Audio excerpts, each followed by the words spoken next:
Welcome back to another edition of the Throws Doc podcast. I'm your doc, Dr. Charles in front of. We're writing scripts to cure your throwing ailments. Ailments we're going to talk about today, not just throwing related, but they are end of season related. This past weekend was essentially the last chance qualifier, regional championships for NCAA D3 track and field. And Alfred State, we had a great showing down at the Armory. Man, I wish I could have gone. What an experience that must have been for our athletes who get the opportunity to compete in the world's fastest track, right? All that history, all of that pomp and circumstance that's been down there for so many years. And our athletes got to compete, broke a few school records. We also have a lot of movement, a lot of additions to our top 10 list in various events across men's and women's team. There's one in particular that I do want to touch base on and kind of provide some context. So we in D3, and I guess kind of in this region for the most part, there aren't too many opportunities for athletes to compete in the indoor pent and heptathlon. We have like 2 or 3 designated meets, really, regionals being one of them as a last chance qualifier, and there's others kind of like sprinkled in the region, but not so much as an athlete being able to compete, let's say, 4 or 5 times, unless you really travel around outside of the area. So we had an athlete, she broke the school record in the women's pentathlon, and when the dust settled, she missed qualifying for nationals by 21 points. So 32-23, yes, 32-23, 21 points. The 20th athlete was 44, right? 21, yeah, 44, right? 43, would have been a tie. Anyway, so many points she missed it by.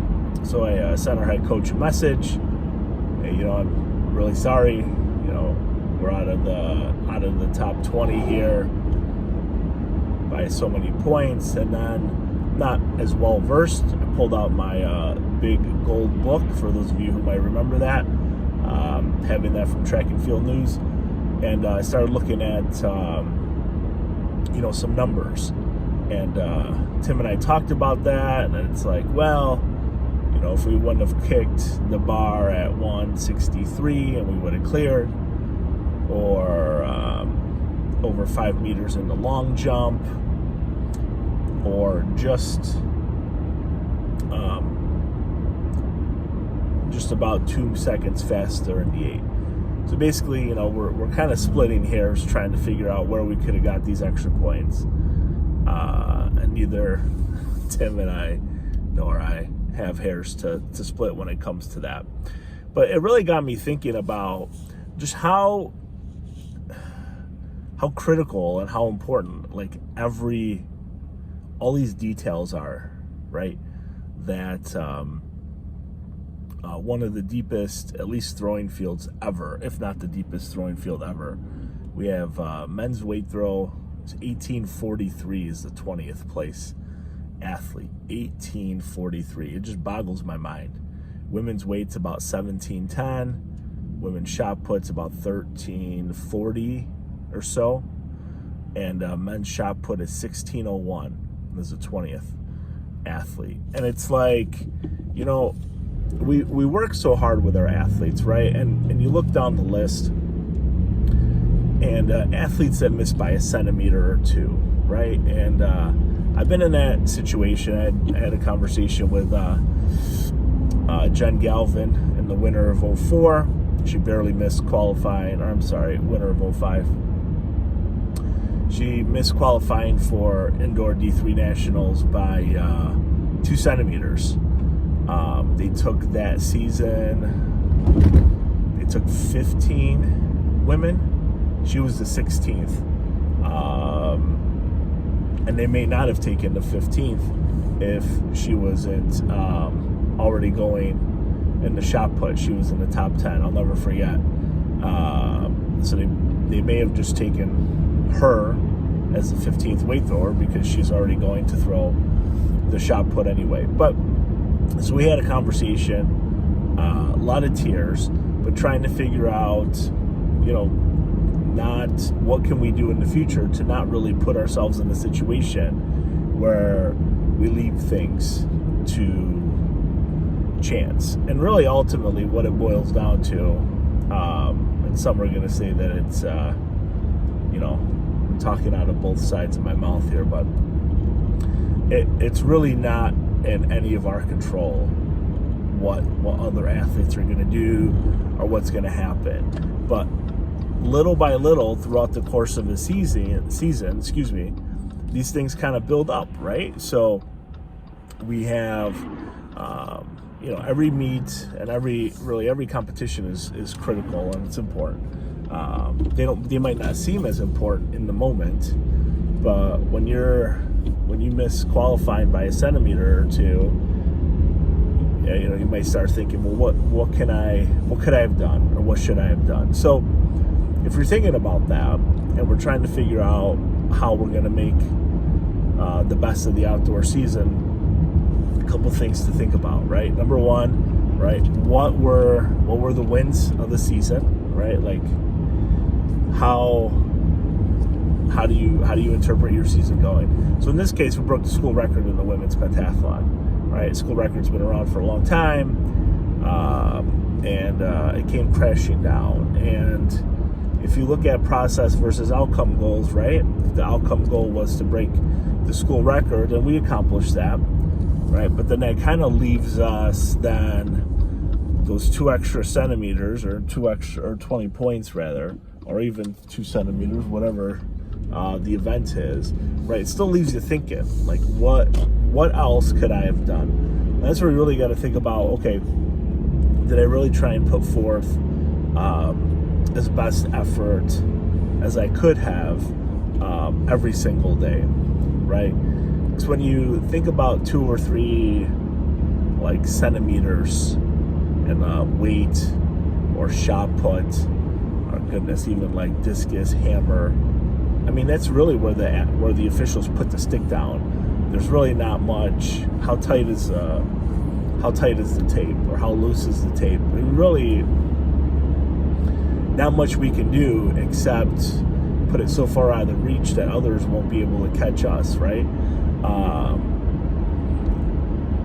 And I'm still trying to, wrap my head around athletes that are in these situations, because there's always going to be the 21st athlete, whether they're 2 seconds behind or whether, like the 60 or the 2 or the 4, they're like tenths and hundreds, well, not tenths, hundreds of seconds behind. That you really just never know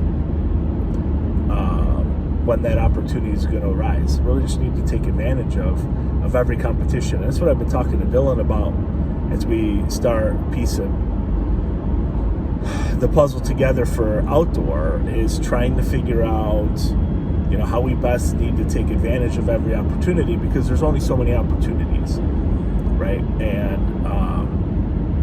when it comes to that, how are we going to do that? So a couple things we already started talking about and tentatively mapping out is our outdoor season, right? So first meet basically is at the end of the month. Or actually, maybe is it April 1st? Can't recall. The end of the month there's a meet, so we have basically 3 weeks out to our first meet. And then there's a whole bunch of meets in Rochester. But something that we're going to try differently is to expand our horizons and compete elsewhere for changing pace, change of scenery, and just trying to figure out, how we're going to compete against higher higher seeded athletes, I guess, right? So competing at a meet where you're the only D3 athlete that's eligible to compete is different than going to a meet where essentially on paper you're seated 4, 5, 6 meters ahead of everybody else, right? So we're gonna try that scenario because I got a pretty good idea. That's what happened when we went to D3 Nationals last spring, was that got a little caught up. Well, I've talked about that. So anyway, so getting back to missing nationals by literally a hair, reevaluate the situation, see what went well and what didn't go well, and why, right?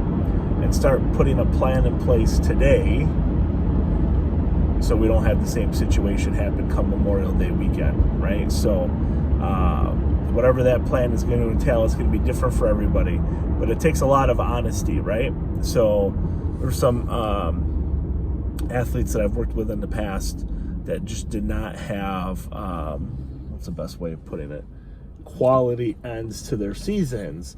And it was really just them, being able to look themselves in the mirror and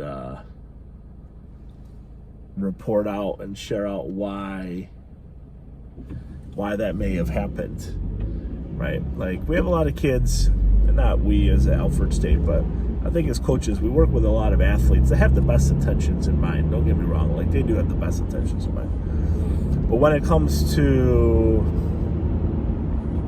like putting forth the effort necessary, there's just something that's missing. Either it's that little extra pain or the little extra hurt or the little extra whatever that makes the difference in the world, right? Like 20 points, less than 2 seconds in the 800.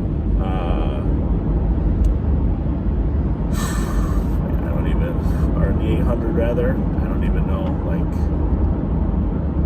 that's tough. I feel just as bad for the 21st athlete. I think she missed by like 4 points. 4 points is like a centimeter in anything. Long jump, high jump, maybe like 100th in hurdles. Like, it's just really interesting what it takes to go, right? And it'll be interesting to see this weekend how things shape up. I mean, there are some 1840 to go on the weight. That is just unbelievable. Unbelievable.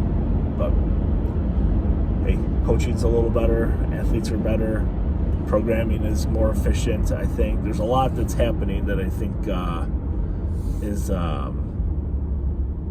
has helped with that, and that makes sense, right? Like, you would imagine after 20 years that coaches are going to adapt and just become better versed or more well versed with their with coaching and things. But yeah, a lot of rambling in this one, but just some food for thought about if you're one of those athletes that kind of missed out.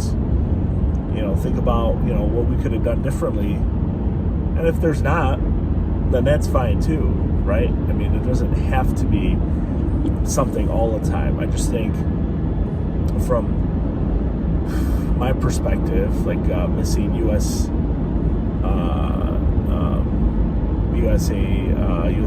Powerlifting Nationals the first year or the second year I competed by I don't know, it was like 7 kilos, like 15 pounds.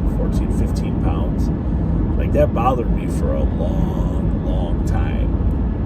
I mean, really, if you break it up, it's like 5 pounds each lift, squat, bench, and deadlift, and then trying to figure out where in the world, why couldn't I have pulled more? Why couldn't I have benched a little more? Why couldn't I have squatted that little extra? And then the other years that I competed after that, it never happened again. I qualified, and I didn't have to worry about it. But it bothered me for a while, and it was difficult for me to wrap my head around as I think it was 26, like where I missed this weight. And you look back through journals and you try and figure out everything that you did or tried to do, and you try and figure out what you can do next time so it doesn't happen again. But thank you very much for listening to this rambled episode of the Throws Doc podcast. I'm your host, Dr. Charles Inferna, and have a great day.